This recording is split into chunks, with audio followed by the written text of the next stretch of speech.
um corpo rígido pode executar dois movimentos em conjunto, né?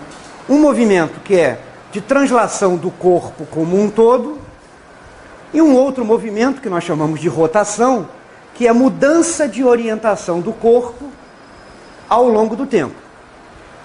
É a essa parte, mudança de orientação ou rotação, que nós vamos dedicar essa aula de hoje, tá?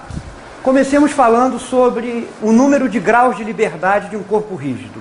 Para descrever um deslocamento, né, uma translação do corpo como um todo, nós precisamos de 3 coordenadas. E para descrever a orientação do corpo em relação a uma orientação padrão, nós precisamos de 3 ângulos, porque há 3 rotações independentes que um corpo pode executar, em relação a 3 eixos ortogonais escolhidos, né? Então, genericamente, um corpo rígido possui 6 graus de liberdade. 3 graus de liberdade de translação e 3 graus de liberdade de rotação. Tá bom? Então nós vamos nos interessar pela análise de como descrever a rotação de um corpo rígido, ou seja, como a orientação muda em relação a uma orientação padrão. Tá bom? Então isso pode ser feito da seguinte maneira.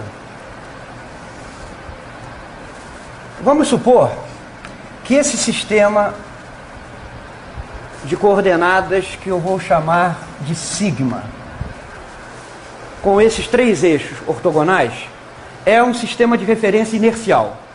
Por conveniência aqui, em vez de chamar os eixos por 3 letras diferentes, como se costuma fazer, x, y, z, vai ser melhor denotar os eixos pela mesma letra, porém com subscritos 1, 2, 3. Então o eixo x1 é o eixo x, o x2 é o y, o x3 é o z da notação tradicional. Suponha que isso aqui seja um corpo rígido. Como é que nós podemos caracterizar a orientação deste corpo num dado instante? Uma maneira simples é fazer o seguinte: vamos fixar 3 eixos mutuamente ortogonais ao corpo.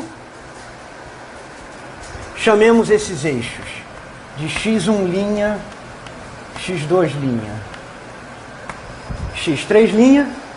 Esses eixos aqui estão presos ao corpo. Eles se movimentam junto com o corpo, tá bom? Então, se nós conhecermos os ângulos que cada um desses eixos fixos no corpo fazem com esses eixos que vamos chamar de fixos no espaço, se nós conhecermos esses ângulos, a orientação desse corpo fica perfeitamente especificada em cada instante. Vamos denotar os vetores unitários ao longo dos eixos x1, x2, x3 por E1,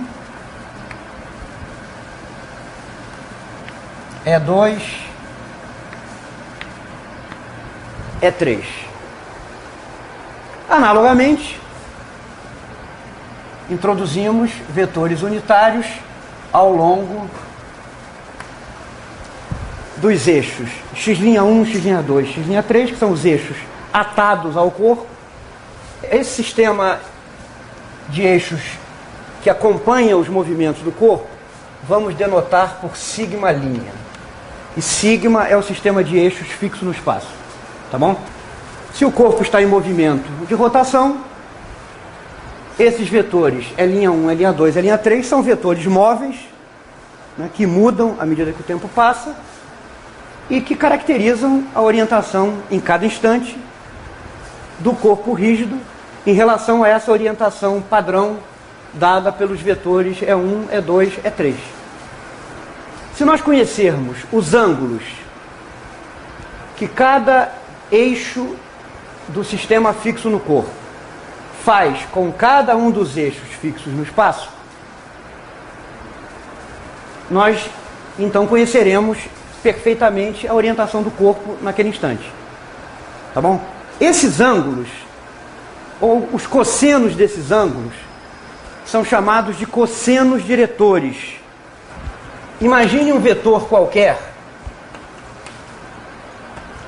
que vamos denotar por G. Esse conjunto de vetores aqui, E1, E2, E3, é uma base ortonormal. É um conjunto de 3 vetores, em termos dos quais qualquer vetor do espaço pode ser representado como combinação linear. Mas esses vetores, E'1, E'2, E'3, também formam uma base. Então um dado vetor pode ser decomposto tanto na base E1, E2, E3, ou na base de sigma, quanto na base de sigma'. Tá bom? Agora, as componentes em geral serão diferentes, né? As componentes de um dado vetor em relação à base do sistema sigma serão em geral diferentes das componentes do mesmo vetor em relação à base de sigma'. Tá bom? Então nós podemos escrever o seguinte, ó, um vetor qualquer G pode ser escrito como G1 é 1 mais G2 é 2 mais G3 é 3, que também vai ser conveniente representar dessa maneira, soma de GJ é J. O mesmo vetor G vai ter componente G1', G2', G3', relativa à base de sigma'. Que é a mesma coisa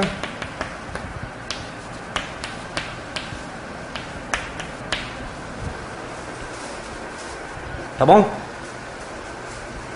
Evidentemente, essas componentes G1', G2', G3' devem estar relacionadas com as componentes G1, G2 e G3. Tá bom?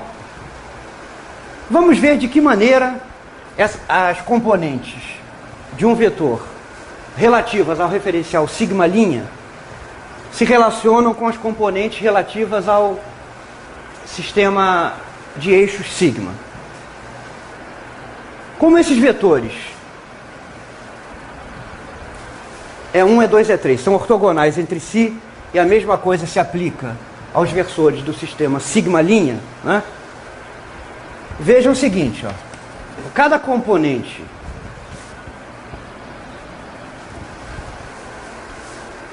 G1', por exemplo, né, pode ser escrita como produto escalar do vetor G por esse versor E'1.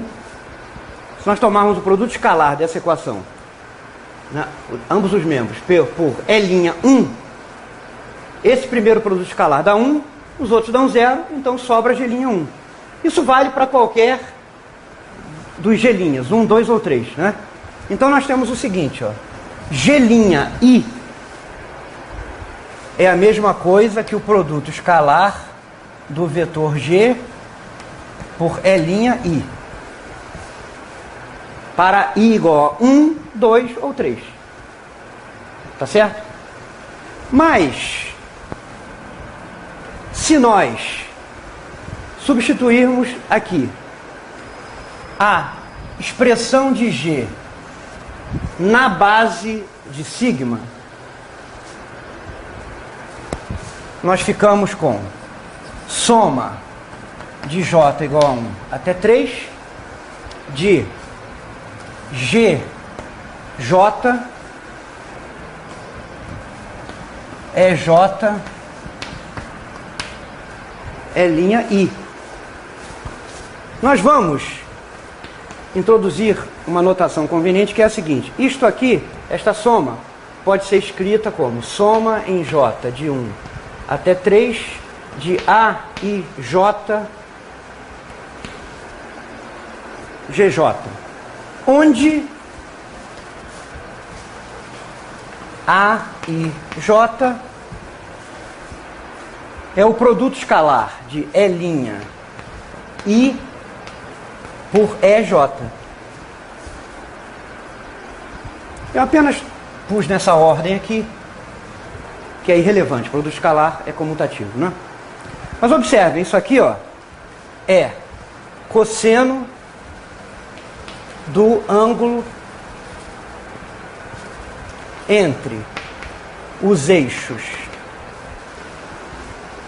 x'I e xj. Porque, por definição, qual é o produto escalar de dois vetores? Módulo do primeiro, 1. Módulo do segundo, 1. Cosseno do ângulo entre eles. O ângulo entre eles, como L'I, L'I aponta ao longo do eixo xi e EJ aponta ao longo do eixo xj, então o ângulo, o cosseno do ângulo aqui é o cosseno do ângulo entre esses dois eixos.